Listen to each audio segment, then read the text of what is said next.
All right, here now for more on the rise of terror as we face it in this country right now.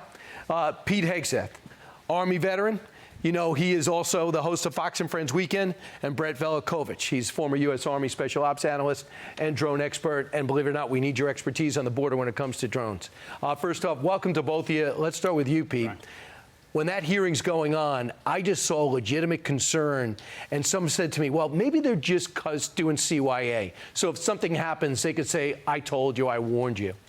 Even if they're doing CYA, that means they realize something is afoot. How could you not? I mean, by the weak signals we've sent abroad, our wide open border with the number of known gotaways, and then the focus of our federal government has effectively been on mostly peaceful protesters on January 6th. So we're distracted while we're wide open, while we look weak across the globe. And all it would take is one facilitator inside the country, weapons, munitions, explosives, drones, to link up with people who've crossed our border that we have no idea whether they're here. And it probably wouldn't be a state actor. You know, China's not going to want to invite conflict by causing a terror attack or a disruption. But if they can have two layers of cutouts so it doesn't look like it's them, but they cause a grid blackout, or they have a mass casualty event, or there's a dirty bomb, or there's 10 cities attacked at the same time with vans full of guys with AKs. Those aren't impossible things to plan when your government is distracted and when your border is wide open. And we have plenty of enemies willing to exploit that. Hey, Brett, I don't have to tell you about the terror threat or what it's like to have a conflict. You're fresh off multiple trips to Ukraine. You're always trying to go into conflict, even though you're not enlisted anymore. Your thoughts about what you were hearing, reading between the lines? Look, Brian, all it takes is one terrorist to get through. All it takes is one to get through our border, and it could cause massive damage in the United States. And this administration loves to deny that terrorism is still a problem at large, as if all the enemies plotting against us in the Middle East since we haven't had a large military presence there have just magically gone away. The Biden administration, they love to deny the border crisis. They continuously downplay the terrorism threats. They've left us vulnerable as a nation, which has led to exactly what we've seen time and time again. Known terrorists on our watch list from places like Iraq, Syria, Yemen, attempting to infiltrate our border. Not to mention the two countries with the largest growing increase of illegal immigrants is China and Russia. Some of our largest adversaries. More than 24,000 Chinese citizens alone have been apprehended crossing into the United States from Mexico in the past year. That's more than in the preceding 10 years combined.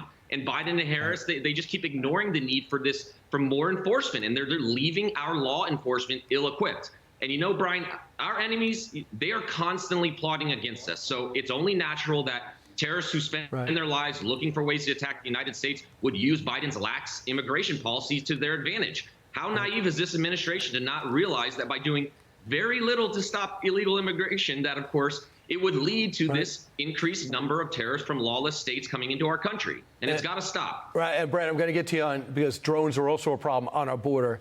But I want to get to this. At the end of the hearing I watched on C-SPAN, you had Senator Ossoff and Senator Kelly say, if we only passed that border bill that was offered by the Senate, this would be all fixed. Senator Rich jumped back at him. But your thoughts about Democrats running behind the border bill that they didn't feel that they wanted to have a chance to vote on?